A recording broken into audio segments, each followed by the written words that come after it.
Assalamualaikum warahmatullahi wabarakatuh. Shalom, Om Swastiastu, Namo Buddhaya, Salam Kebajikan. Selamat pagi Bapak Ibu pengajar dan teman-teman sekalian. Kami mahasiswa Universitas Dian Nusantara, program studi akuntansi. Pada kesempatan kali ini, saya dan teman-teman kelompok 4 akan menyampaikan presentasi mengenai profitabilitas. Anggota kelompok Ferianus Jai, Fenrian Alfari Calvin, Kurniati, Imalia Mayani Nasution, Narisna Kakabitu, Maria Elvira Injaya, Monika Widya Wahyuningsi, dan saya sendiri Vivi Demetria Kolek. Kami membuat presentasi ini untuk memenuhi tugas besar analisis laporan keuangan. Dalam presentasi ini kami akan membahas definisi profitabilitas, pengertian, jenis rasio, fungsi, dan faktor yang mempengaruhi profitabilitas. Definisi profitabilitas. Menurut Kamus Besar Bahasa Indonesia, kemampuan kemungkinan untuk mendatangkan keuntungan memperoleh laba. Menurut Bank Indonesia, ukuran mengenai kemampuan perusahaan dalam menghasilkan keuntungan selama periode tertentu. Pengertian profitabilitas. Profitabilitas merupakan kemampuan suatu perusahaan dalam menghasilkan laba selama periode tertentu pada tingkat penjualan, aset, dan modal saham tertentu. Profitabilitas suatu perusahaan dapat dinilai melalui berbagai cara tergantung pada laba dan aktiva atau modal yang akan diperbandingkan satu dengan lainnya. Terima kasih. Pengertian profitabilitas menurut para ahli. Menurut R. Agus Sartono pada tahun 2010 halaman 122, profitabilitas adalah kemampuan perusahaan untuk memperoleh laba dalam hubungannya dengan penjualan, total aktiva maupun modal sendiri. Menurut Kasmir pada tahun 2011 halaman 196, rasio profitabilitas merupakan rasio untuk menilai kemampuan perusahaan dalam mencari keuntungan. Menurut Susan Irawati pada tahun 2006 halaman 58, rasio keuntungan atau profitability ratio adalah rasio yang digunakan untuk mengukur efisiensi penggunaan aktiva perusahaan atau merupakan kemampuan suatu perusahaan untuk menghasilkan laba selama periode tertentu, biasanya semesteran, triwulan, dan lain-lain.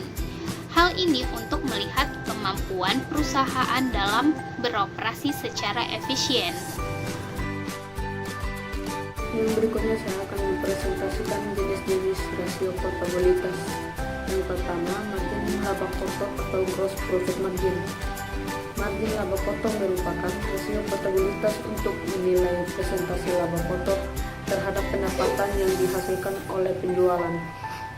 Laba kotor yang dipengaruhi oleh laporan arus kas memaparkan besaran laba yang didapatkan oleh perusahaan dengan pertimbangan biaya yang terpakai untuk memproduksi produk atau jasa. Rumus gross profit margin sama dengan laba kotor bagi laba pendapatan kali 100%. Terus yang kedua, margin laba bersih atau net profit margin. Net profit margin atau margin laba bersih merupakan rasio portabilitas untuk menilai presentasi laba bersih yang didapatkan setelah dikurangi pajak terhadap pendapatan yang diperoleh dari penjualan. Margin laba bersih ini disebut juga profit margin ratio. Rasio ini mengukur laba bersih setelah pajak tersebut penjualan. Tersebut juga profit margin.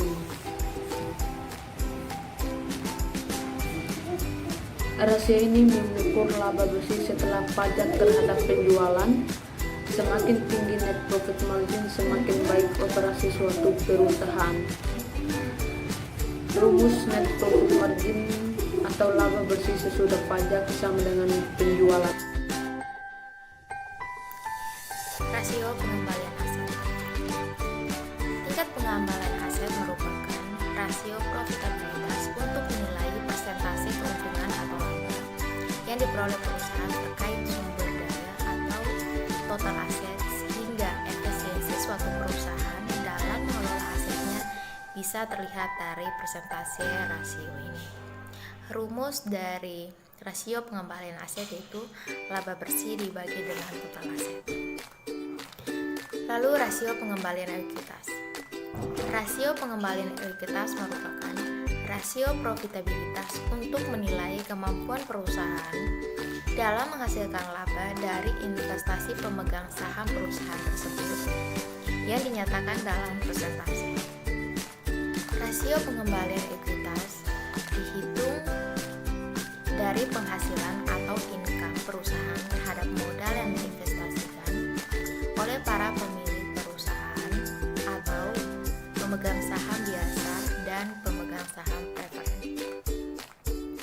Rasio pengembalian ekuitas menunjukkan seberapa berhasil perusahaan dalam mengelola modalnya atau net worth, sehingga tingkat keuntungan diukur dari investasi pemilik atau pemegang saham perusahaan.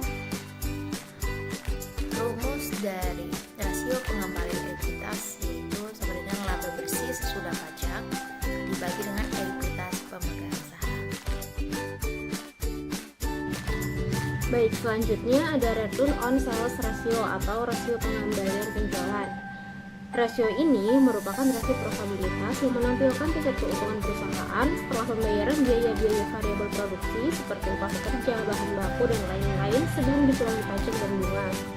Rasio ini menunjukkan tingkat keuntungan yang diperoleh dari setiap rupiah penjualan yang juga disebut margin operasional atau operating margin atau margin pendapatan operasional atau operating income margin.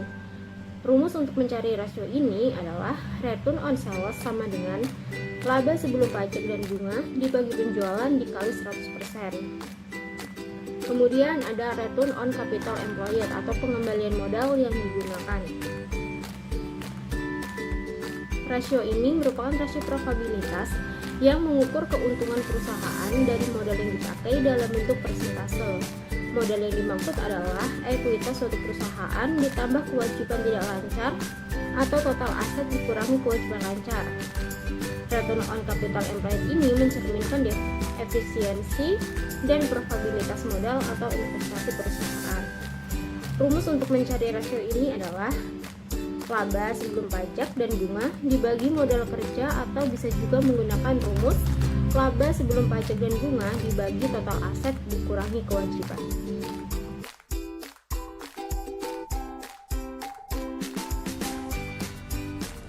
Materi yang saya akan lanjutkan itu di bagian ke-6 yaitu di Return of Investment atau ROI. Return on Investment merupakan rasio portabilitas yang akan dihitung dari laba bersih setelah dikurangi pajak terhadap total aktiva. Return on Investment berguna untuk mengukur kemampuan perusahaan secara keseluruhan dalam menghasilkan keuntungan terhadap jumlah aktiva secara keseluruhan yang tersedia pada perusahaan. Semakin tinggi rasio ini berarti semakin baik untuk kondisi suatu di perusahaan tersebut.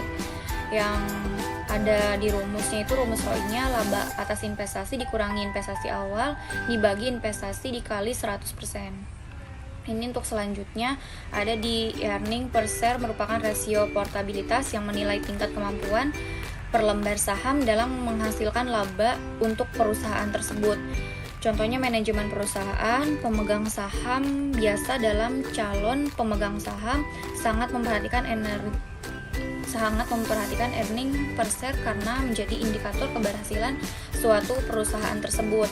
Rumusnya itu ada di EFC, laba perusahaan sesudah pajak, dividen saham, preferen atau jumlah saham yang telah beredar. Kemudian ada fungsi profitabilitas. Yang pertama, mengukur dan mengetahui besarnya laba yang diperoleh perusahaan dalam kurun waktu periode tertentu. Yang kedua, membandingkan atau menilai posisi laba perusahaan dari tahun sebelumnya dengan tahun sekarang. Yang ketiga, rasio profitabilitas dapat digunakan oleh investor sebagai tolak ukur penilaian terhadap suatu perusahaan. Yang keempat, berguna sebagai tolak ukur penilaian bagi trader saham untuk memutuskan apakah saham perusahaan layak untuk dibeli atau tidak.